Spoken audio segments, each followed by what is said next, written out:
दिवाळीचं सगळ्यात आवडीची गोष्ट म्हणजे मला रांगोळी काढणं. माझ्या परीनं मला जसं जमल तसं, म्हणजे नाही का, मी रांगोळी काढते, पण मला आवडतं रांगोळी काढायला. मग हे केल्यानंतर मग आम्ही चहा ठेवला, कारण आज काही लोकांना घरात उपवास आहे, तर काहींना उपवास नाही आहे. मग आमच्यासाठी वांग्याची भाजी बनवली होती, आणि जो उपवास होता त्यांच्यासाठी भेंडीची भाजी, आणि त्यांना उपवासाची भाकरी आपण जी नवरात्रामध्ये बनवतो ती, त्यांच्यासाठी भाकरी, मग आमच्यासाठी चपाती, वरण भात आणि वांग्याची भाजी होती.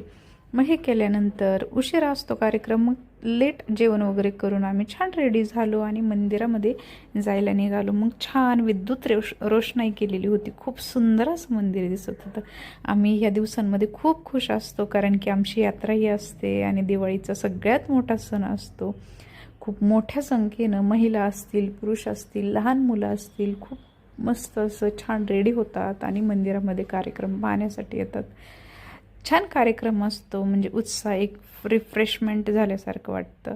मग हा आनंद आमची मनूही घेत होती, छान नाचत होती. मग हे सगळा कार्यक्रम छान साधारणतः 11 वाजता संपला. त्याच्यानंतर मसाला दूध घेतलं, आणि हे घेतल्यानंतर आम्ही घरी आलो.